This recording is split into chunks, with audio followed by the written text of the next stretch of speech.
여보세요? 너 미쳤니? 감히 내 카드를 정지시켜? 너 같은 거지를 누가 거두줬는지 벌써 잊었어? 결혼 8년 차 나는 청담동 복층 아파트에 살면서 시댁 생활비 통장에 매달 3천만 원을 꽂아주고 있다. 시어머니는 내가 꾸밀 줄 모른다며 친척들 앞에서 대놓고 혀를 찼다. 우리 준혁이가 믿지는 결혼을 했어? 인물 아깝게. 시누이는 내가 준 부카드로 명품백을 긁어대면서도 뒤에서는 내 코트가 촌스럽다고 흉을 봤다. 남편 이준혁은 사업 구상을 핑계로 돈을 가져가서는 23살짜리 여대생을 먹여 살리는 데 쓰고 있었다. 나는 참았다. 돌아가신 아버지가 남긴 유언 때문이었다. 민서야, 우리 집안이 망했을 때 너를 받아준 고마운 분들이다. 은혜 잊지 마라. 하지만 나는 아무에게도 말하지 않았다. 아버지가 돌아가신 후 파산 직전에 성원그룹을 다시 일으켜 세운 사람이 바로 나라는 사실을. 지금 이 집안, 발밑에 깔린 대리석 바닥부터 천장에 매달린 샹들리에까지 전부 내 돈으로 산 거다. 이혼 수속이 끝난 날, 시댁 식구들은 신라호텔에서 그 여대생을 위한 새며느리 환영 파티를 열었다. 그리고 나는 휴대폰 화면에 뜬 동결 버튼을 가볍게 눌렀다. 30분 뒤 시어머니의 전화가 미친 듯이 걸려왔다. 야, 카드가 왜 안 긁혀? 나는 웃으며 대답했다. 누구시죠? 내가 누구냐고? 당신들을 펜트하우스에 살게 해준 사람. 그리고 이제 다시 고시원으로 쫓아낼 사람.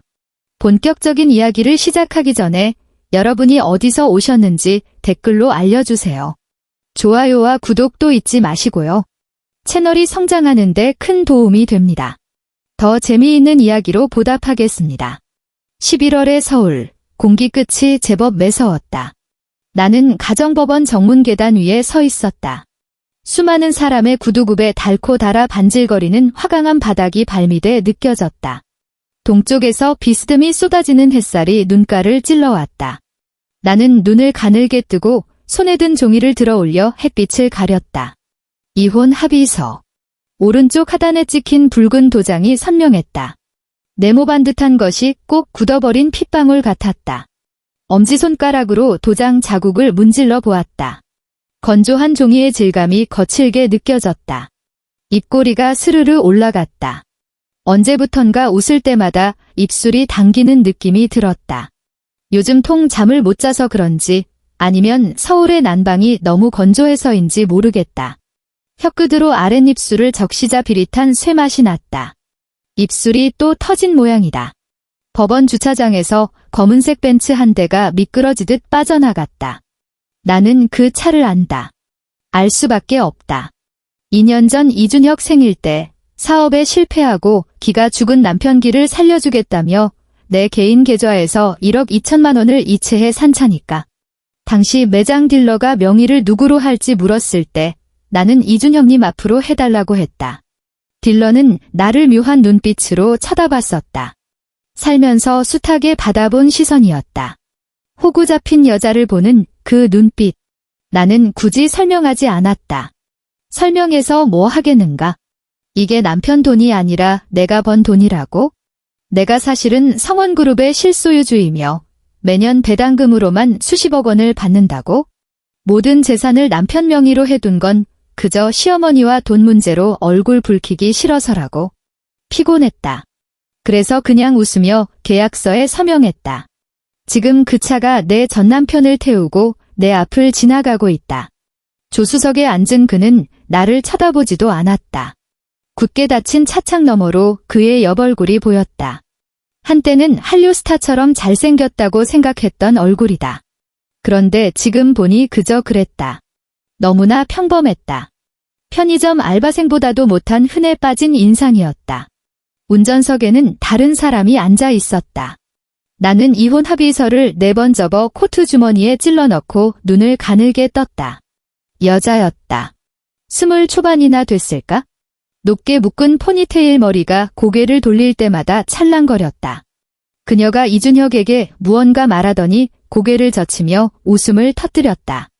참 해맑게도 웃었다. 인생의 쓴맛이라곤 한 번도 본 적 없는 사람 특유의 그 눈부신 웃음이었다. 여자가 이준혁을 향해 손을 흔들었다. 안전벨트 매라는 신용인 것 같았다. 그 가느다란 손목에서 금빛 물체가 반짝였다. 까르띠에 러브 팔찌. 이준혁의 카드 명세서에서 봤던 놈이다. 3개월 전 980만 원이 결제됐던 바로 그 물건. 그 신용카드는 성원홀딩스의 법인 계좌와 연동되어 있다. 다시 말해, 저 팔찌는 내 돈으로 산 거다. 헛웃음이 나왔다. 이번에는 좀 더 진심으로 웃을 수 있었다. 한강 쪽에서 불어온 바람이 코트 자락을 휘감으며 종아리를 때렸다. 나는 고개를 숙여 내 발을 내려다보았다. 검은색 첼시 부츠. 3년 전에 산 건데 밑창이 꽤 달아 있었다. 문득 새 구두가 신고 싶어졌다. 아주 뾰족하고 높은 굽을 가진 빨간색 하이힐. 걸을 때마다 또각또각 소리가 경쾌하게 울리는 그런 구두 말이다. 벤츠가 대로변으로 합류해 차들 사이로 사라졌다. 나는 그 자리에 못 박힌 듯 서서 차가 사라진 방향을 응시했다. 마음속으로 5초를 셌다. 하나, 둘, 셋, 넷, 다섯. 그리고 폐부 깊숙이 서울의 차가운 공기를 들이마셨다. 매캐한 매연 냄새, 법원 앞 은행나무에서 떨어진 은행 열매 냄새, 그리고 아주 희미한 자유의 냄새가 섞여 있었다. 몸을 돌려 주차장으로 향했다. 지하 2층 구석에 내 차가 있었다. 검은색 제네시스 G80. 이 차를 살 때 시어머니, 아니, 어머니라고 불러야지. 촌스럽게 시어머니라고 부르지 말라던 그분이 물었었다. 왜 벤츠나 BMW를 안 사고 국산차를 사냐고. 내가 시트가 편해서라고 대답하자 어머니는 혀를 쯧쯧 찼었다. 역시 가난한 집딸이라 품격을 모른다나. 나는 대꾸하지 않았다. 그냥 G80을 끌고 집에 왔고 그날 밤 인터넷으로 다른 차를 주문했다. 마이바흐 S680 올 블랙. 옵션까지 다 해서 4억 3천만 원. 그 차는 성원홀딩스 법인 명의로 내 사무실 전용 주차장에 고이 모셔져 있다. 출근할 때는 마이바흐를 타고 퇴근해서 시댁으로 갈 때는 이 G80으로 갈아탔다. 8년이었다. 나는 이 집구석에서 8년 동안 가난한 척 연기를 했다. 지하 주차장의 형광등 불빛은 창백했다. 시멘트 바닥 위로 내 구두 굽소리가 텅 빈 공간을 울렸다. 또각, 또각, 또각. 평일이라 그런지 지하 2층은 한산했다. 차 앞에 서서 주머니 속 차 키를 만지작거렸다. 금속의 차가운 감촉이 체온에 데워져 미지근했다. 바로 문을 열지 않고 차 문에 기대어 천장을 올려다봤다. 형광등 가사이에 까맣게 죽은 날벌레 한 마리가 끼어 있었다.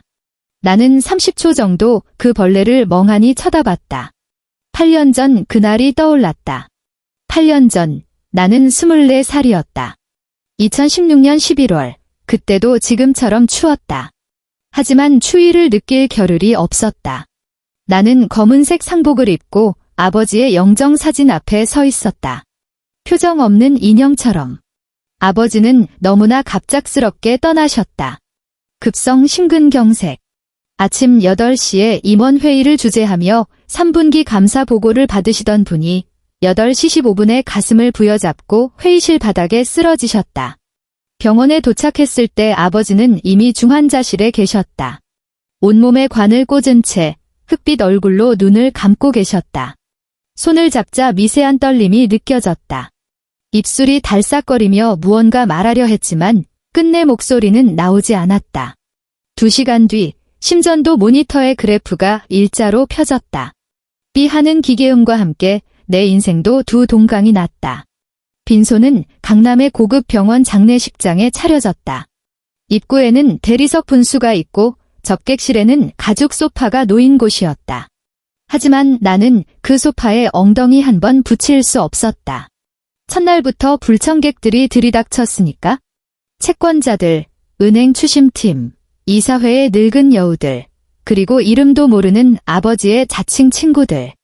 겉으로는 조문을 온 척했지만 그들이 뱉는 말은 하나같이 비수였다. 강 이사, 아버님이 우리 회사에 주기로 한 물대금 언제 정산해 줄 거야? 강 회장이 너무 갑자기 갔어. 약속한 운영 자금은 어떡하고? 성원 주가가 곤두박질 치고 있어? 우리 소액주주들이 다음 주 이사회에서 경영진 교체를 요구할 생각이야. 어린 아가씨가 이 큰 회사를 어떻게 감당해? 무리야, 무리. 나는 빈소 구석에 서서 그 말들을 온몸으로 받아냈다. 영정 속 아버지는 환갑 기념으로 찍은 사진 속에서 인자하게 웃고만 계셨다. 그때 아버지는 성원그룹이 대형 프로젝트를 따냈다며 올겨울엔 알프스로 스키 여행을 가자고 하셨는데 결국 우리는 가지 못했다. 민서양. 등 뒤에서 부드러운 목소리가 들렸다. 고개를 돌리자 낯선 중년 여성이 서 있었다. 짙은 회색 정장에 머리를 단정하게 올리고 귀에는 진주 귀걸이를 한 여자였다. 피부 관리를 잘 받아 주름이 거의 없었지만 눈가에 자글자글한 주름은 숨길 수 없었다. 대충 50 초반쯤 되어 보였다. 나는 윤정숙이라고 해요. 여자의 목소리는 꿀을 바른 듯 달콤했다. 돌아가신 아버님의 오랜 친구죠. 우리 이가와 성원은 대대로 세교가 깊어요. 제 남편이 아버님과 연세대 동문이었거든요. 세교. 생소한 단어였다. 아버지가 기가라는 집안에 대해 말한 기억이 없었다. 하지만 당시 내 머릿속은 뒤죽박죽이라 정상적인 사고가 불가능했다. 나는 기계적으로 고개를 숙였다. 안녕하세요. 그녀가 내 손을 잡고 손등을 토닥였다. 민서 양, 지금 많이 힘들다는 거 알아요. 회사 문제며 빚 독촉이며 너무 겁먹지 말아요. 무슨 일이 있어도 우리 이가에서 도와줄 테니까. 그녀의 눈을 쳐다보았다. 주말 드라마에 나오는 착한 이웃 아줌마처럼 자애로운 눈빛이었다. 목이 메고 코끝이 찡해졌다. 아버지가 돌아가신 후 처음으로 듣는 도와주겠다는 말이었다. 고마워해야 마땅했다. 앞으로 닥칠 일을 알았더라면 당장 그 손을 뿌리치고 도망쳤어야 했다. 하지만 나는 그러지 못했다. 물에 빠진 사람이 지푸라기라도 잡는 심정으로 나는 그녀의 손을 꽉 잡고 고개를 끄덕였다. 감사합니다. 정말 감사합니다. 장례 사흘째 되던 날 윤정숙은 아들을 데리고 왔다. 이준혁. 27살, 나보다 3살 위였고 증권사에 다닌다고 했다. 첫인상은 나쁘지 않았다. 180cm가 넘는 키에 피디 딱 떨어지는 감색 슈트가 잘 어울렸다. 단정하게 빗어 넘긴 머리, 웃을 때 입가에 생기는 작은 보조개까지. 민서 씨. 그의 목소리는 부드러웠고 강남 토박이 특유의 여유로운 억양이 배어 있었다. 삼가 조의를 표합니다. 나는 무릎 위에 올린 손만 내려다봤다. 며칠 밥을 못 먹어 손가락이 헐거워진 탓에 아버지가 20살 생일 선물로 주신 반지가 자꾸 헛돌았다. 고맙습니다. 목소리가 모래를 씹은 듯 까끌거렸다. 윤정숙이 내 옆에 앉아 어깨를 감싸 안았다. 민서야, 우리 집안과 성원의 인연은 이미 들었지? 내 아버지가 살아계실 때 우리 두 집안은 가족이나 다름없었어. 이제 아버님도 안 계신데 너 혼자 그 무거운 짐을 지게 할 수는 없다. 고개를 들어 그녀를 보았다. 그래서 말인데? 그녀가 가지런한 치아를 드러내며 웃었다. 나랑 준혁이랑 상의를 좀 했어? 준혁이가 평소에 너처럼 지혜롭고 참한 아가씨를 마음에 두고 있었거든. 내가 괜찮다면 우리 집안에서 너를 며느리로 받아들이고 싶구나. 받아들인다.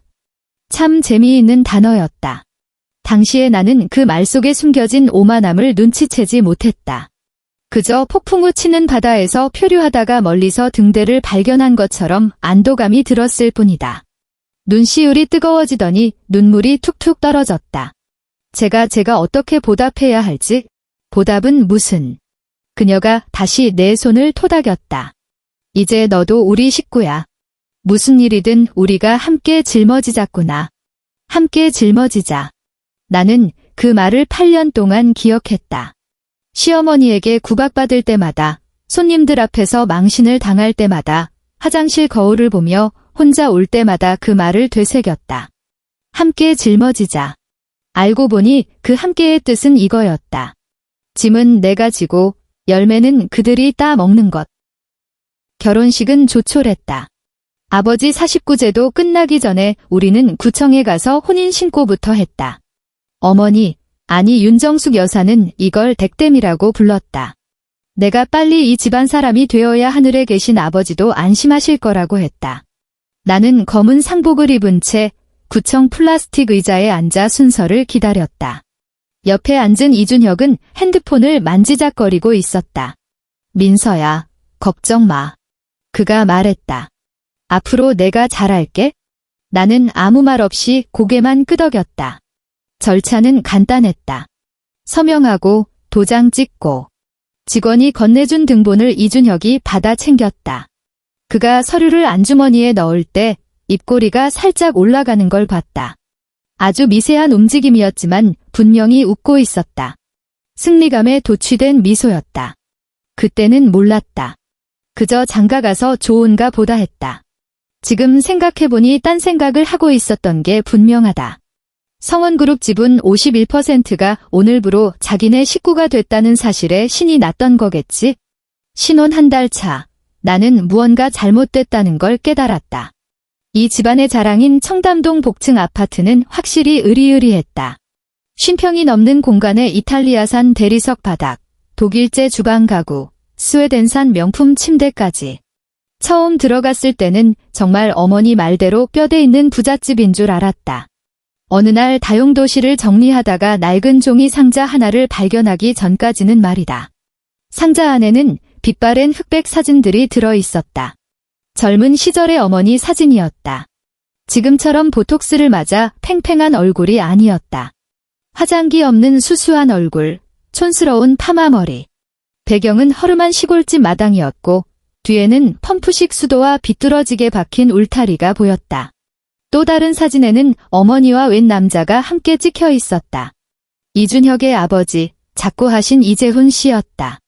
꼬깃꼬깃한 셔츠에 무릎 나온 바지를 입고 낡은 트럭 옆에 서서 순박하게 웃고 있었다. 트럭 짐칸에는 전주 김치 공장이라고 적힌 박스가 실려 있었다. 한참을 들여다보다가 상자 바닥에 깔린 서류 봉투를 발견했다. 부동산 증여 계약서. 날짜는 1998년. 증여자는 강영호. 내 아버지 이름이었다. 내용은 명확했다.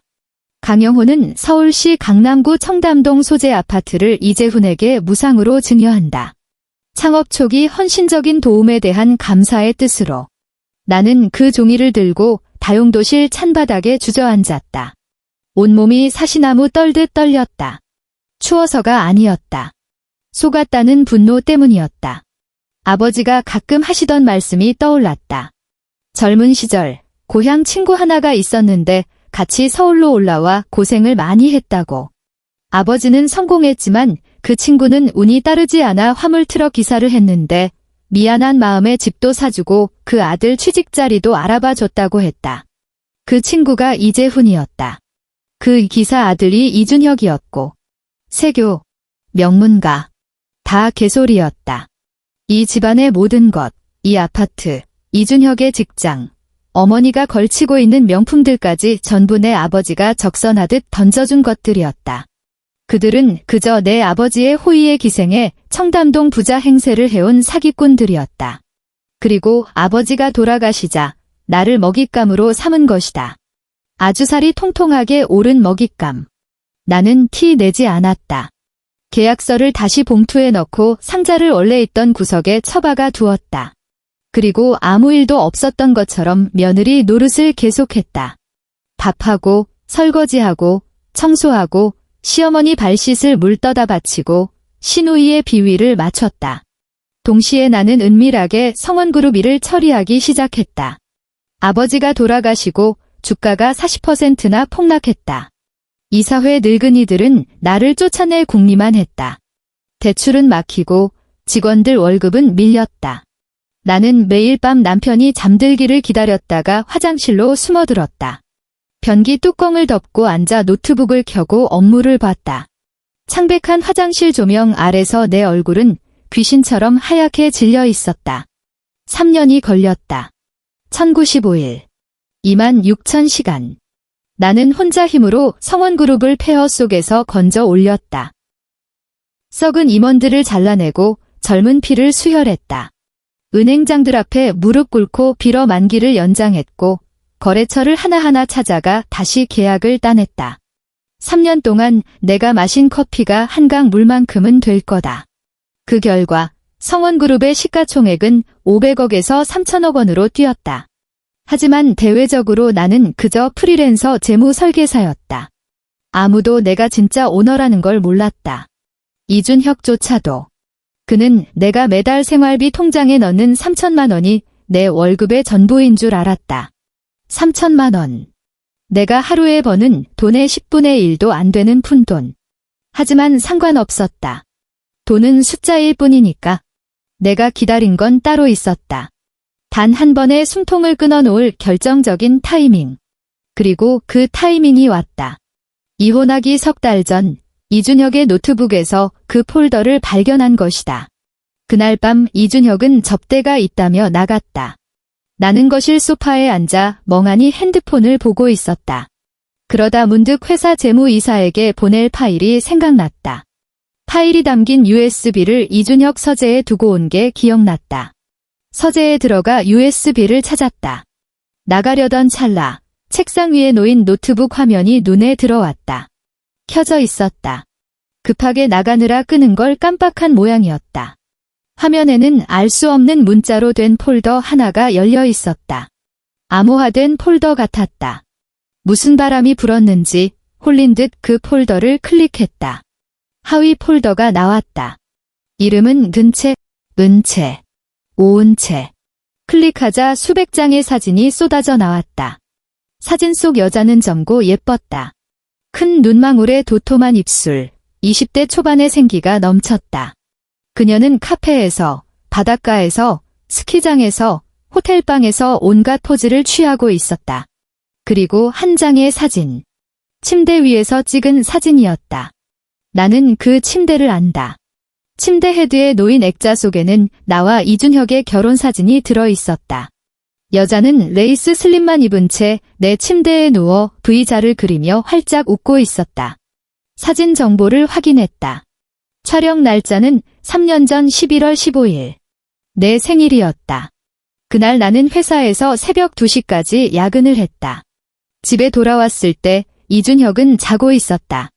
등만 보인 채 고르게 숨을 내쉬던 남편. 나는 깰까 봐 조심조심 옷을 갈아입고 그 옆에 누웠었다. 그날 밤 이불에서 낯선 향수 냄새가 났던 게 기억났다. 남편이 쓰는 게 아닌 달콤한 과일 향, 섬유 유연제를 바꿨나 보다 하고 넘겼었다. 아니었다. 내가 야근하며 뼈 빠지게 회사를 살리는 동안 다른 여자가 내 침대에서 뒹굴고 있었던 거다. 내 남편과. 나는 그 사진을 10분 동안 노려봤다. 손은 떨리지 않았다. 눈물도 나지 않았다. 심장 한 구석이 아주 차갑게 식어가는 게 느껴졌다. 누군가 드라이아이스를 집어넣은 것처럼. 한때는 이 결혼에 대한 기대로 뜨거웠던 자리가 이제는 딱딱한 얼음 덩어리가 되어버렸다. 나는 차분했다. 폴더의 모든 내용을 내 USB에 복사했다. 그리고 노트북을 끄고 서재를 나왔다. 그날 새벽 술 냄새를 풍기며 들어온 이준혁은 접대가 너무 힘들다며 칭얼대더니 골아떨어졌다. 나는 그 옆에 누워 천장만 바라보았다. 어머니가 부티난다며 골라온 크리스탈 샹들리에가 어둠 속에서 번뜩였다. 마치 수십 개의 눈알이 나를 감시하는 것 같았다. 많은 생각이 스쳐갔다. 처음 만난 날 내가 잘할게 라던 이준혁. 결혼식장에서 부리는 행복할 거야 라며 내 손을 잡던 이준혁. 야근하고 돌아온 나에게 수고했다는 말 한마디 없이 민서야, 돈 좀 줘 라며 손을 벌리던 이준혁. 그리고 내 침대에서 해맑게 웃던 오은채라는 여자. 8년 동안 나는 완벽한 호구였고 그들에게는 걸어다니는 지갑이자 비웃음거리였다. 지하 주차장 환풍구에서 찬바람이 윙윙거리며 쏟아져 들어왔다. 목덜미가 서늘했다. 퍼뜩 정신을 차렸다. 손목시계를 보니 20분이 지나 있었다. 더 지체하면 안 된다. 오후 2시에 싱가포르 투자자들과 화상회의가 잡혀 있었다. 차 키 버튼을 눌렀다. 삑 소리와 함께 라이트가 번쩍였다. 운전석에 앉아 시동을 걸자 묵직한 엔진음이 울렸다. 핸들 열선과 시트 히터가 자동으로 켜지며 등 뒤로 따뜻한 온기가 퍼졌다. 핸드폰을 거치대에 올리고 내비게이션에 회사 주소를 찍었다. 예상 소요 시간 35분. 올림픽대로는 막힐 시간이다. 강변북로로 우회하는 게 낫겠다. 주차장을 빠져나오자 쏟아지는 햇살에 눈이 부셨다. 조수석 글로브 박스에서 선글라스를 꺼내 썼다. 젠틀몬스터의 커다란 블랙 렌즈가 세상의 채도를 한 톤 낮춰주었다. 이제야 좀 살 것 같았다. 블루투스로 연결된 스피커에서 아이유의 덜럭키가 흘러나왔다. 경쾌한 피아노 선율. 가사 한 줄이 귀에 꽂혔다. 이건 운명의 장난이 아니야. 그저 나의 선택일 뿐. 맞다. 이 시궁창 같은 결혼 생활은 운명의 장난이 아니었다. 내 어리석은 선택이었다. 하지만 다행인 건 나에게는 또 다른 선택지가 있다는 것이다. 판을 뒤엎을 선택. 코트 주머니 속 이혼 합의서가 체온에 데워져 따뜻했다. 이것은 끝이 아니다. 진짜 시작이다. 오후 2시 화상회의를 마친 나는 의자를 돌려 통유리 창밖을 내다봤다. 강남 한복판에 우뚝 솟은 성원타워 60층. 내 집무실 발 아래로 서울의 풍경이 장난감처럼 펼쳐져 있었다. 개미떼처럼 움직이는 자동차 행렬, 저 멀리 햇빛을 받아 반짝이는 한강 물결. 징. 핸드폰이 짧게 울렸다. 모르는 번호였다. 문자 메시지를 확인하니 링크 하나가 덩그러니 와 있었다. 모바일 청첩장. 나는 잠시 망설이다 링크를 눌렀다. 화면 가득 분홍색 꽃잎이 휘날리며 문구가 떠올랐다. 이준혁 앤드 오은채. 일시 11월 22일 저녁 7시. 장소 신라호텔 영빈관 에메랄드홀. 입꼬리가 비틀렸다. 발신 번호는 모르는 번호였지만 범인은 뻔했다. 신우이 이수아다. 이런 유치하고 악랄한 짓을 할 사람은 그 애뿐이다. 전 올케에게 남편의 새 여자 환영 파티 초대장을 보내다니. 내가 이걸 보고 피눈물을 흘리며 괴로워하길 바랐겠지? 버림받은 강아지처럼 구석에 처박혀 낑낑대길 원했을 거다. 유감스럽게도 번지수를 잘못 찾았다. 나는 상처를 핥는 사람이 아니다. 상처를 낸 놈의 살점을 물어뜯는 사람이지. 핸드폰을 내려놓고 컴퓨터 마우스를 잡았다. 화면에는 성원홀딩스 내부 자산관리 시스템이 띄워져 있었다. 오직 나, 그리고 재무총괄 임원만 접속할 수 있는 페이지다. 비밀번호를 입력하고 자산담보 현황 탭을 클릭했다. 화면에 긴 리스트가 떴다. 스크롤을 내려도 끝이 없었다. 이준혁 명의의 청담동 아파트, 시어머니가 타고 다니는 벤츠 S클래스, 이수아의 포르쉐 박스터, 그들이 쓰는 블랙카드들, 심지어 그들이 투자한다며 사들인 주식과 펀드까지. 이 모든 것의 실소유주는 성원홀딩스로 되어 있었다. 8년 전부터 그랬다. 아버지가 준 것이든 내가 나중에 채워 넣은 것이든 명의만 그들에게 빌려줬을 뿐 법적으로는 전부 회사의 자산이었다. 8년 동안 잘 누리셨지? 이제 반납할 시간이다. 마우스 커서를 화면 오른쪽 상단의 빨간색 버튼 위로 옮겼다. 버튼에는 전체 동결이라고 적혀 있었다. 검지 손가락을 마우스 버튼 위에 올리고 잠시 숨을 골랐다. 3초의 정적. 그리고 힘주어 눌렀다. 딸깍. 시스템 처리 중이라는 팝업 창이 떴다가 사라졌다. 처리가 완료되었습니다. 모든 자산의 접근이 차단되었습니다. 11월 22일 저녁 6시 55분. 나는 신라호텔 건너편 골목에 차를 세우고 시동을 켜둔 채 앉아 있었다. 히터를 틀어놔서 실내는 훈훈했다.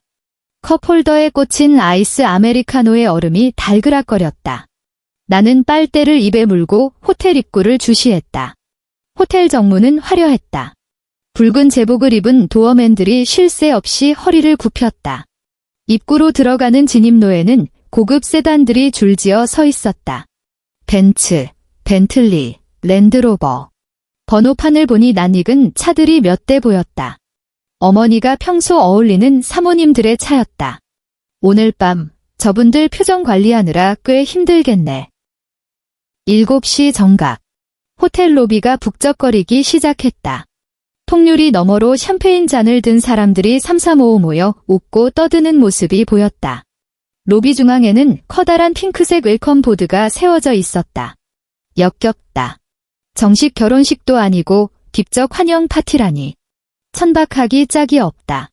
나는 핸드폰을 꺼내 카드 승인 내역을 실시간으로 보여주는 앱을 켰다. 이준혁 가족이 쓰는 법인 카드의 사용 내역을 감시하는 앱이다. 7시 10분. 첫 번째 알림이 떴다. 신라호텔 연회 예약실 승인 금액 8천만 원. 파티 대관료와 식대다. 8천만 원 3개도 긁었네. 7시 15분. 두 번째 알림. 신라호텔 더 라이브러리 승인 금액 3,200만 원. 고급 와인과 샴페인 값이겠지? 7시 20분. 세 번째 알림. 호텔 플라워 부티크 승인 금액 1,500만 원. 꽃값으로 1,500을 태워. 숫자들이 쉴 새 없이 튀어올랐다. 나는 화면을 보며 피식 웃었다. 그래, 마음껏 긁어라. 그게 마지막일 테니까. 어머니는 정말이지 돈을 쓰는 데엔 도 같은 사람이었다. 내 돈으로 아들과 그 여자의 파티를 열어주다니. 정말 훌륭했다. 7시 45분. 나는 성원홀딩스 자산관리 시스템을 열어 다시 한번 동결 상태를 확인했다. 화면에는 동결 완료라는 문구가 선명했다. 모든 연동 계좌의 거래 기능이 정지되었다는 뜻이다.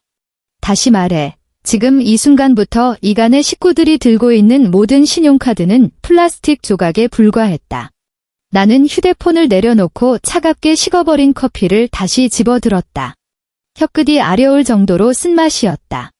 하지만 나는 이 맛이 좋았다. 정신이 번쩍 드는 차가운 각성의 맛. 나는 호텔 안으로 들어가지 않았다. 그저 차 안에 앉아 그 안에서 벌어지고 있을 아수라장을 머릿속으로 그려볼 뿐이었다. 7시 50분. 파티가 절정에 달했을 시간이다. 어머니는 2년 전 내가 프랑스 출장길에 동행해 사들였던 4,800만 원짜리 샤넬 트위드 슈트를 입고 있을 것이다. 오은 채에 팔짱을 낀 채 하객들 사이를 누비며 콧노래를 부르고 있겠지. 안 봐도 비디오였다. 그 특유의 톤 높고 재즈는 목소리로 떠들어댈 것이다. 우리 새 며느리예요. 서울예대 나온 재원이라니까. 전 며느리랑은 격이 다르죠. 격이. 전 며느리. 나를 말하는 거다. 과연 5분 뒤에도 그 입에서 웃음소리가 나올지 궁금했다. 8시 정각. 휴대폰 화면이 환하게 밝혀졌다. 왔다. 나는 커피잔을 내려놓고 화면을 응시했다. 알림 메시지가 줄지어 팝업 창을 채웠다. 거래 승인 거절. 잔액 부족. 거래 정지 카드. 연달아 3건이었다. 어머니가 당황해서 카드를 적어도 3번은 바꿔가며 긁었다는 소리다. 전부 긁히지 않았겠지만 어머니의 얼굴색이 어떻게 변했을지 상상만 해도 짜릿했다. 평생 체면을 목숨보다 중요하게 여기는 분이다. 남들 앞에서 망신당하는 걸 죽기보다 싫어하는 사람이 그 잘난 상류층 사모님들 앞에서 카드 한 장 못 긁어 쩔쩔매는 꼴이라니. 그건 어머니에게 죽음보다 더한 고통일 것이다. 5분쯤 지났을까? 내 휴대폰이 미친 듯이 진동하기 시작했다. 저장되지 않은 번호였지만 누군지 알았다. 어머니였다.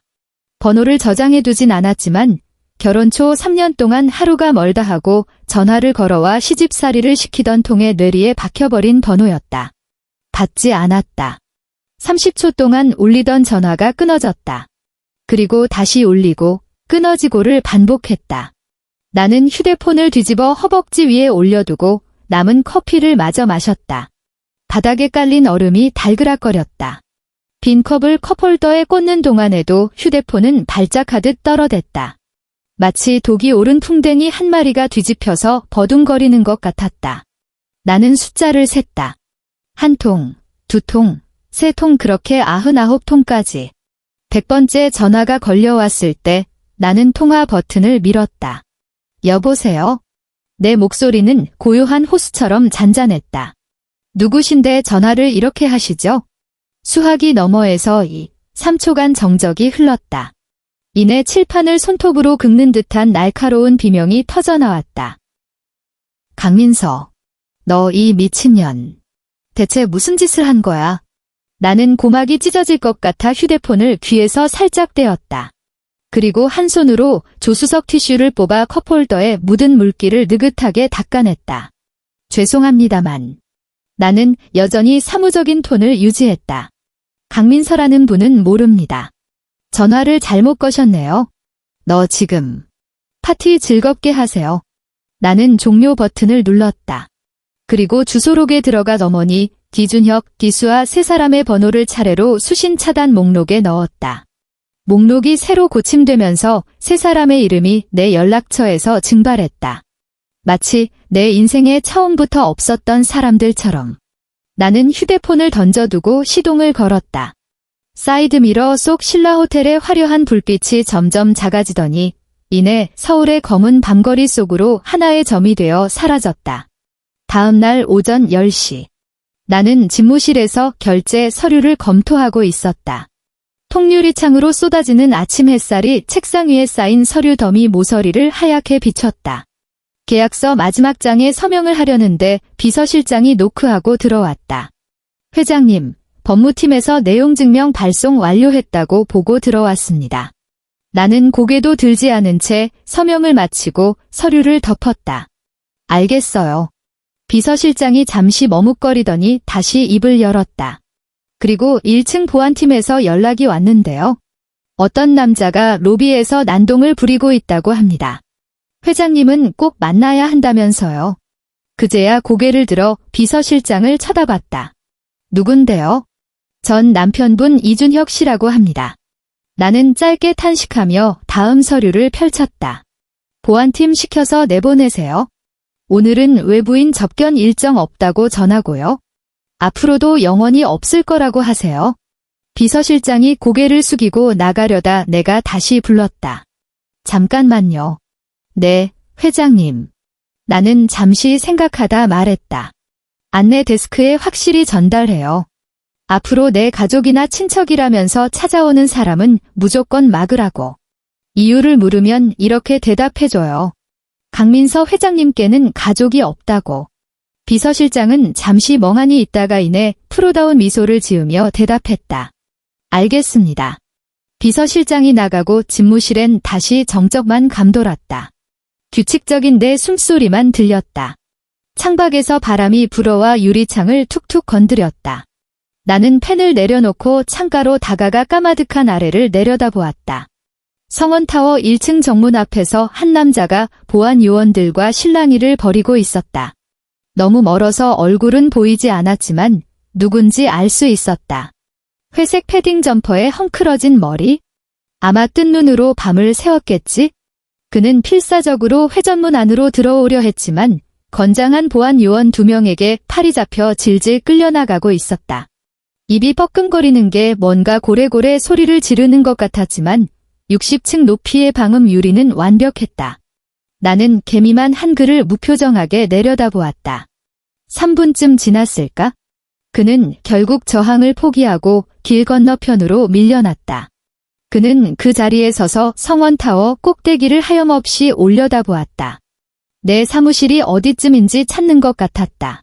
찾을 수 있을 리가 없다. 내 집무실은 밖에서는 안이 전혀 보이지 않는 특수 유리로 되어 있으니까. 그는 한참 동안 멍하니 건물을 올려다보다가 고개를 푹 숙이고 터덜터덜 골목길로 사라졌다. 축 처진 어깨와 질질 끄는 발걸음. 8년 전 말끔한 슈트 차림으로 민서 씨, 내가 평생 지켜줄게 라고 말하던 남자는 온데간데 없었다. 그의 뒷모습이 시야에서 사라지는 걸 보며 나는 입꼬리를 비틀었다. 아깝다. 한때는 내가 저런 남자를 사랑했었다니. 오후가 되자 내 휴대폰으로 뉴스 속보 알림이 떴다. 단독 성원그룹 베일에 쌓인 실소유주 전격 공개 32세 여성 경영인 강민서 회장. 클릭해서 들어가 보니 경제면 톱 기사였다. 사진은 어제 내가 한국거래소 상장 기념식에서 타종하는 모습이었다. 몸에 딱 맞는 흰색 정장을 입고 머리를 단정하게 묶은 채 황금색 타종 망치를 들고 있는 내 모습은 내가 봐도 제법 그럴듯했다. 기사는 이렇게 시작했다. 강민서 회장은 성원그룹의 창업주 고 강영호 회장의 무남 동료다. 8년 전 부친의 갑작스러운 별세 이후 당시 24세였던 강 회장은 파산 직전에 회사를 물려받아 시가총액 3천억 원대의 건실한 기업으로 키워냈다. 재계 관계자들은 그녀를 두고 한국 경제계에서 가장 저평가된 경영인이자 가장 깊이 숨어 있었던 재벌 2세라고 평가했다. 나는 기사를 대충 훑어보고 휴대폰을 소파 위로 던졌다. 홍보팀에 지시해 내가 터뜨린 기사였다. 타이밍은 완벽했다. 어제 이간의 식구들 계좌를 묶어버렸고 오늘은 전 국민에게 내가 누군지 알렸다.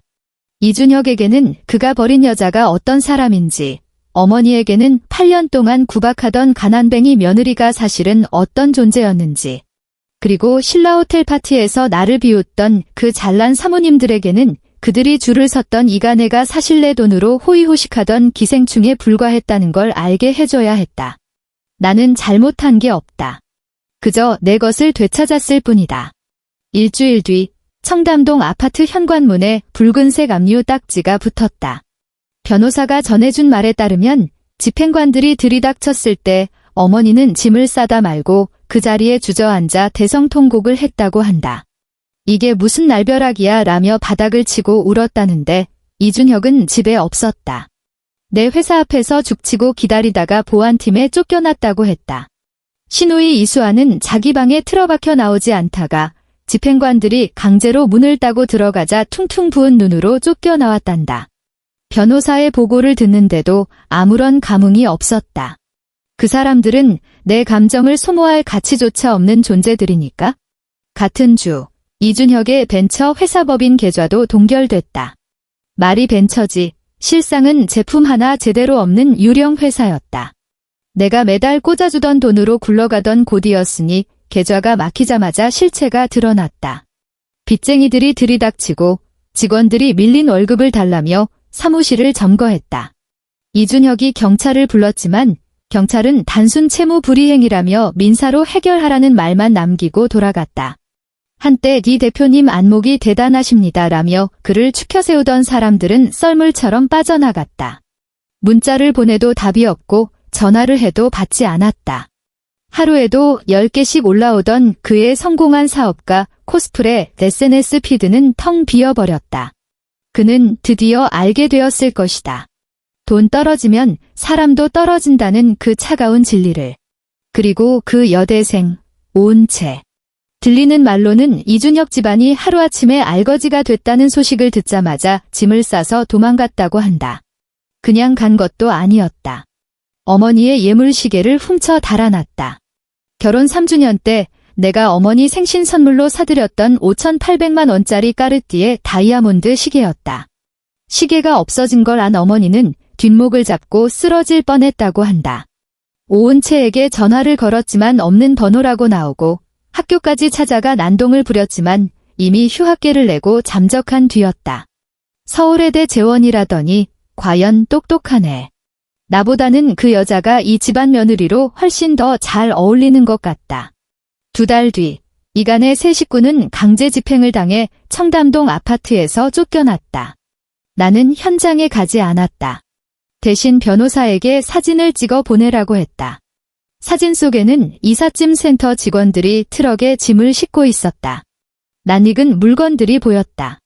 거실에 있던 이탈리아제 가죽 소파, 식당의 프랑스산 샹들리에, 안방의 스웨덴 침대. 한때 그들의 신분을 증명해주던 물건들이 이제는 압류 딱지가 덕지덕지 붙은 채 중고 트럭 짐칸에 처박혀 있었다. 마지막 사진은 어머니의 뒷모습이었다. 한 번도 본 적 없는 칙칙한 회색 패딩을 입고 낡은 캐리어 하나를 붙잡은 채 아파트 입구를 돌아보고 있었다. 푸석한 머리카락이 바람에 흩날렸다. 나는 사진을 확대해 어머니의 손을 보았다. 언제나 반짝이는 보석 반지를 끼고 핸드크림을 듬뿍 발라 윤기가 흐르던 그 손이 지금은 텅 비고 거칠게 메말라 있었다. 사진을 끄고 휴대폰을 책상 위에 엎어두었다. 창밖은 이미 어둑어둑했다. 서울의 겨울해는 짧았다. 오후 5시가 조금 넘었을 뿐인데 벌써 밤이 찾아왔다. 불 꺼진 사무실, 모니터의 푸르스름한 불빛만이 내 얼굴을 비추고 있었다. 나는 의자에 깊숙이 몸을 파묻고 한참을 멍하니 있었다. 기뻐해야 하는 거 아닌가? 8년을 기다렸다. 8년의 인내, 8년의 연기, 8년의 절치부심. 이 모든 게 오늘을 위해서였다. 그런데 막상 그날이 오니 가슴이 뛰질 않았다. 통쾌하지도 않았고 그렇다고 홀가분하지도 않았다. 그저 텅 빈 것 같았다. 가슴 한구석이 뻥 뚫려버린 것처럼 공허했다. 복수라는 게 원래 이런 건가 보다. 사람을 행복하게 만들어주는 게 아니라 그저 내가 낭비한 8년이라는 시간이 얼마나 허무한지 확인 사살을 해주는 과정일 뿐. 새 식구가 쫓겨나 들어간 곳은 노원구의 한반지하 빌라였다. 변호사가 알려주었다. 10평 남짓한 공간에 보증금 1,000만 원, 월세 35만 원의 창문이 도로 바닥과 붙어 있어서 고개를 들면 지나가는 사람들의 발목만 보이는 집이라고 했다. 벽지에는 곰팡이가 슬어 있고 화장실 하수구는 비만 오면 역류한다고 했다. 평생을 고층 아파트에서 살며 샤넬을 입고 벤츠 뒷자리에 앉아 세상을 내려다보던 여자가 이제는 곰팡이 냄새나는 반지하 방에 쭈그리고 앉아 사람들의 발바닥을 올려다보게 된 것이다. 속이 시원해야 정상인데 나는 그저 슬펐다. 그들을 위해서가 아니라 나 자신을 위해서. 나는 그들에게 인정받고 싶어서 그토록 발버둥 쳤었다. 성형수술비를 대주고 명품 옷을 사다 바치고 친구들 앞에서 길을 살려주려고 별짓을 다 했다. 나를 하녀 부리듯 할 때도 참았고 모욕을 줄 때도 웃었다. 내가 이 집안을 먹여 살린다는 걸 뻔히 알면서도 모른 척할 때 나는 입을 다물었다. 내가 충분히 잘하면 언젠가는 나를 가족으로 받아줄 거라고 믿었다. 착각이었다. 어떤 사람들은 아무리 잘해줘도 소용없다. 애초에 상대를 같은 사람으로 보지 않으니까. 이준혁은 미친 사람처럼 일자리를 구하러 다녔다. 이 역시 변호사가 고용한 흥신소 직원이 보내준 보고서를 통해 알았다. 이준혁은 매일 아침 7시면 쭈글쭈글한 양복을 입고 지하철을 타고 강남으로 출근했다. 증권사, 자산운용사, 컨설팅 펌, 닥치는 대로 이력서를 넣었지만 연락 오는 곳은 단 한 군데도 없었다. 그러다 예전 직장 동료를 통해 이유를 알게 되었다고 한다. 그 동료가 술자리에서 털어놨다. 준혁아, 내가 널 안 도와주고 싶어서 그러는 게 아니라 위에서 지시가 내려왔어. 널 채용하는 회사는 성원그룹이랑 거래 끊길 각오하라고. 너 사람을 잘못 건드렸어. 내가 직접 지시한 건 아니었다. 그저 업계 모임에서 누군가가 이준혁 근황을 물었을 때 글쎄요. 그 사람 이름은 듣고 싶지 않네요 라고 딱 한마디 했을 뿐이다. 눈치 빠른 재계 사람들은 알아서 기었다. 내가 무엇을 불쾌해하는지 어떻게 해야 내 비위를 맞출 수 있는지 그들은 본능적으로 안다. 내가 굳이 손을 쓰지 않아도 알아서 그를 매장시켜 버린 것이다. 이게 권력의 맛이구나. 아버지가 왜 아픈 몸을 이끌고도 회사를 놓지 못하셨는지 이제야 알 것 같았다. 일은 권력을 주고 권력은 그 무엇으로도 대체할 수 없는 안전함을 준다. 특히 남자 따위가 주는 것보다 훨씬 더 확실한 안전함을. 신우이 이수아는 SNS에서 여론전을 시도했다. 그녀는 장문의 글을 올렸다. 제목은 재벌가 며느리가 된 우리 올케, 돈으로 시댁을 파멸시키다. 나를 희대의 악녀로 자신들을 피해자로 묘사한 소설 같은 글이었다. 내가 가난한 척 연기하며 시댁을 속였고 이혼하자마자 돈의 힘으로 시댁 식구들을 길거리로 내몰았다는 내용이었다. 글 말미에는 돈이면 다 되는 더러운 세상, 정의는 어디에 있나요? 라는 감성팔이 문구까지 덧붙였다. 글이 올라온 지 5분 만에 댓글창이 폭발했다. 웃기고 있네? 8년 동안 며느리 등골 빼먹은 기생충 주제의 피해자 코스프레. 오빠 바람나서 첩이랑 파티할 때는 좋았지? 남의 돈으로 호의호식하다가 뺏기니까 억울하냐? 한국판 기생충 실사판이네. 그동안 올린 명품백, 해외여행 사진들 다 올케 돈으로 한 거라며? 양심이 있으면 뱉어내라. 네티즌 수사대는 무서웠다. 이수아가 그동안 인스타그램에 올렸던 에르메스 가방, 알프스 스키 여행 사진들을 찾아내 이거 다 올케 카드, 이것도 올케 돈지라는 꼬리표를 달아 퍼날랐다. 일명 팩트폭력 구분할 커디 인터넷 커뮤니티를 도배했다. 결정타는 신라호텔 환영파티 경상이었다. 누군가 현장에서 찍은 영상이 유출됐다. 붉은 샤넬 슈트를 입은 어머니가 오은채의 손을 잡고 전 며느리보다 훨씬 낫다며 깔깔거리는 장면. 그 영상 밑에는 자막이 달려 있었다. 입고 있는 옷, 전 며느리가 사준 파티장 대관료, 전 며느리 카드로 긁음. 결말, 전 며느리가 카드 정지시켜서 개망신 당함. 조회수는 하루 만에 300만을 넘겼다. 이수아는 기겁해서 글을 삭제하고 계정을 비공개로 돌렸지만 이미 캡처본은 전 국민의 휴대폰 속에 저장된 뒤였다. 그날 밤 네이버 실시간 검색어 1위에 청담동 기생충 가족이 올라왔다. 나는 집 소파에 누워 댓글들을 읽으며 피식 웃었다. 법보다 무서운 게 여론이라더니 법은 돈만 물어내라고 하지만 여론은 사람을 사회적으로 매장해버린다. 일주일 뒤 어머니가 나를 찾아왔다. 퇴근길이었다. 지하 주차장을 빠져나와 지상으로 올라오는데 비서실장이 다급하게 말했다. 회장님, 정문 앞에 그분이 와 계십니다. 7시간째 저러고 계신답니다. 누구요? 윤정숙 씨요. 나는 잠시 멈칫하다가 기사에게 말했다. 가시죠. 마이바흐가 정문을 통과할 때 그녀가 보였다. 동대문 시장에서나 팔 법한 얇은 검은색 패딩을 입고 있었다. 머리는 하얗게 새어 헝클어졌고 화장기 없는 얼굴은 주름과 검버섯이 가득했다. 추위에 입술이 보라색으로 질린 채 그녀는 바람 속에서 오들오들 떨고 있었다. 내 차를 알아본 그녀가 미친 사람처럼 도로로 뛰어들었다. 민서야, 민서야. 그녀가 차창을 두드리며 절규했다. 목소리는 쉬어서 쇳소리가 났다. 민서야, 한 번만 만나줘. 내가 이렇게 빌게. 내가 잘못했다. 너를 친딸처럼 모실게. 제발. 방음 유리 너머로 들리는 소리는 웅웅거리듯 작았지만 일그러진 표정은 선명했다. 그토록 고고하던 여자가, 나를 벌레 보듯 하던 여자가 내 차 앞에서 무릎을 꿇고 아스팔트 바닥에 머리를 찍고 있었다. 운전기사가 백미러로 나를 쳐다봤다. 회장님, 세울까요? 나는 창밖의 여자를 3초간 응시했다. 한때는 어머니라고 부르며 사랑받고 싶었던 여자. 돌아가세요.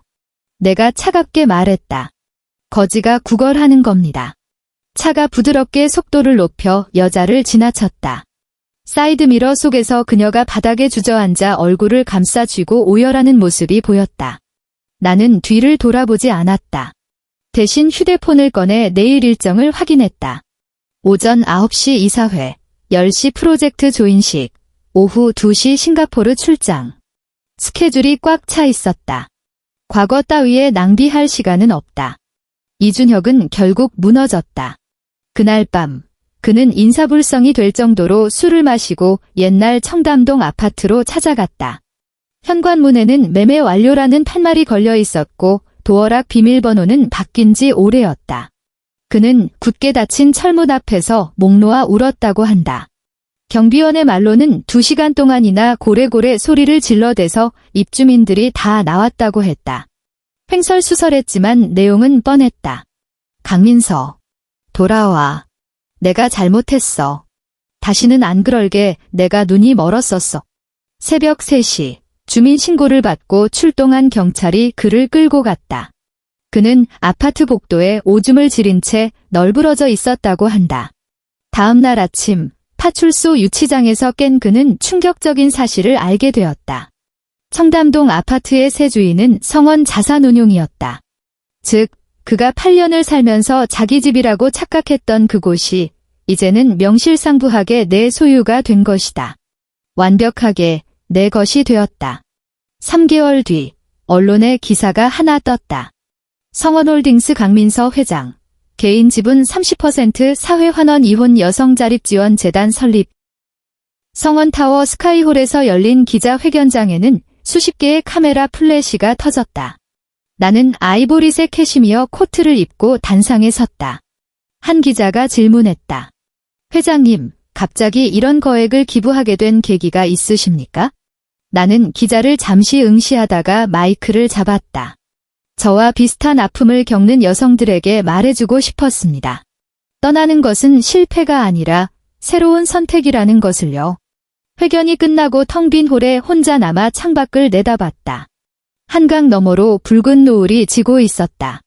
하늘이 주황빛으로 물드는 모습이 한 폭의 그림 같았다.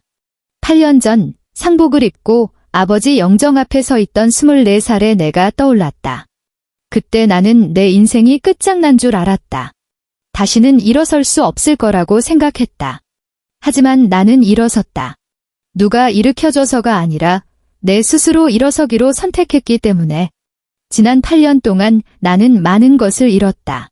청춘, 시간, 사람에 대한 믿음, 순수함. 하지만 얻은 것도 있다. 회사, 부, 권력, 그리고 그 누구에게도 다시는 상처받지 않을 단단한 심장. 남는 장사였을까? 모르겠다. 하지만 적어도 후회는 없다. 그 후로 들려온 소식들. 어머니는 반지하방에서 6개월을 버티다 뇌졸중으로 쓰러졌다. 반신불수가 되어 지금은 노원구의 한 저렴한 요양병원에 누워있다고 한다. 기초수급비로 근근히 연명하는 처지라 간병인도 없이 혼자 지낸단다. 그 많던 상류층 친구들은 코빼기도 비치지 않았다. 자랑하던 피부는 욕창으로 짓물렀고 머리카락은 다 빠져서 흉하게 변했다. 이준혁은 내가 뉴질랜드에 와이너리를 샀다는 소문을 듣고 비행기 표를 구해 날아왔다. 퀸스타운 일대를 일주일 동안 뒤지고 다녔다는데 내 농장은 사유지라 경호원들이 입구에서부터 차단했다. 결국 그는 얼씬도 못하고 비자 만료로 추방당했다. 비서실장이 이 소식을 전해왔을 때 나는 와이너리 포도밭을 산책하고 있었다. 남반구의 햇살은 서울보다 부드럽고 따뜻했다. 헐렁한 린넨 셔츠에 흙 묻은 운동화를 신고 포도나무 사이를 걸었다. 아직 익지 않은 청포도 알들이 햇빛을 받아 보석처럼 반짝였다. 회장님, 경호를 더 강화할까요? 수화기 너머로 비서실장이 물었다. 나는 고개를 저었다. 됐어요. 어차피 다시는 못 올 테니까. 전화를 끊고 다시 걸음을 옮겼다. 멀리 만년설이 덮인 산에서 불어오는 바람에 풀냄새가 섞여 있었다. 이름 모를 새들이 하늘을 날고 있었다. 문득 마이바흐 백미러로 봤던 어머니의 무너진 얼굴이 떠올랐다. 그때 아무 감정이 없었는데 지금 다시 떠올려도 여전히 아무렇지 않았다. 이게 바로 상처가 아물었다는 증거겠지? 아픈 기억을 떠올려도 더 이상 아프지 않을 때 비로소 그 기억에서 자유로워진 거니까? 그 여대생 오은채는 중고차 딜러와 결혼했다고 한다. 우연히 인터넷에서 봤다. 누군가 그녀의 근황을 털었다. 사진 속 그녀는 살이 많이 쪄서 얼굴이 호빵처럼 부어 있었고 눈빛은 탁하게 죽어 있었다. 옛날 그 생기 넘치던 모습은 찾아볼 수 없었다. 남편은 그녀보다 20살이나 많은데 의처증이 심하고 손버릇이 나쁘다는 소문이 돌았다. 결혼 6개월 만에 이혼하려 했지만 남편이 과거를 다 폭로하겠다고 협박해서 꼼짝없이 살고 있다고 한다. 댓글창에는 진과응보, 남의 눈에 눈물 내면 제 눈엔 피눈물 난다는 말로 도배가 되어 있었다. 나는 그 글을 보며 생각했다. 쌤통이다. 하지만 동시에 다른 생각도 들었다. 그녀 역시 허영심 많은 시어머니와 무능한 남자에게 이용당한 멍청한 20대였을 뿐이라고. 어느 쪽이 진심인지는 모르겠다. 중요한 건 이제 내가 상관할 바가 아니라는 거다. 그녀의 불행이 나에게 기쁨을 주지도 않고 슬픔을 주지도 않는다. 이준혁의 인생도, 어머니의 인생도, 이수아의 인생도 마찬가지다. 내 알바 아니다. 나는 드디어 놓아버림을 배웠다. 용서가 아니다. 망각이다. 용서는 아직 기억하고 있다는 뜻이지만 망각은 완전히 지워버렸다는 뜻이니까. 그 지긋지긋했던 8년의 기억은 내 머릿속 휴지통에서 영구 삭제되었다. 복구 불가능하게. 나는 이제 자유다. 여행을 시작했다. 뉴질랜드를 시작으로 아이슬란드에서 오로라를 봤고 노르웨이의 피오르드를 걸었고 몰디브 바닷속을 헤엄쳤다. 최고급 호텔에서 자고 미슐랭 레스토랑에서 밥을 먹고 퍼스트 클래스를 타고 지구를 돌았다. 아무도 나를 모르는 곳, 내 과거에 관심 없는 곳, 나에게 어떤 역할도 강요하지 않는 곳. 비로소 온전한 나로 살 수 있었다. 기분이 묘했다. 나는 내가 뭘 좋아하는지 몰랐었다. 이간의 며느리로 살던 8년 동안 나는 내 취향을 거세당했으니까? 이제 하나씩 찾아가고 있다. 나는 아침 햇살을 좋아하고 해 진력해 보랏빛 하늘을 좋아한다. 낯선 골목길 걷기를 좋아하고 파도 소리를 들으며 멍 때리는 걸 좋아한다. 진한 와인, 고소한 커피, 종이책 냄새를 좋아한다. 혼자 밥 먹고, 혼자 영화 보고, 혼자 여행하는 이 고독이 너무나 달콤하다. 더 이상 누군가에게 기대지 않아도 된다는 것. 그건 정말 멋진 일이다. 오늘은 내 33번째 생일이다. 파리의 뒷골목, 작고 낡은 비스트로에 앉아 와인을 마시고 있다. 벽에는 인상파 화가들의 그림이 걸려 있고 구석에는 먼지 쌓인 피아노가 놓여 있다. 백발의 프랑스 할머니가 느릿느릿 서빙을 하며 불어로 뭐라 말을 건넨다. 해산물 플래터에 2015년산 보르도 와인을 곁들였다. 디켄팅을 충분히 해서 목 넘김이 부드럽다. 창밖으로는 생강변을 걷는 사람들이 보인다. 서울보다 따뜻하지만 파리의 겨울비도 제법 차갑다. 빗방울이 유리창을 타고 흘러내리며 거리에 가로등 불빛을 번지게 만든다. 우산 하나를 같이 쓴 젊은 연인이 창밖을 지나간다.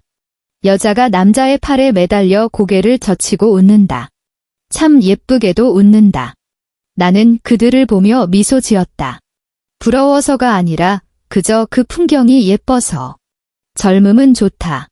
사랑도 좋다. 다만 나에게 맞지 않는 옷이었을 뿐. 나는 와인 잔을 들어 올렸다. 그리고 마음속으로 건배를 제의했다. 생일 축하해, 강민서.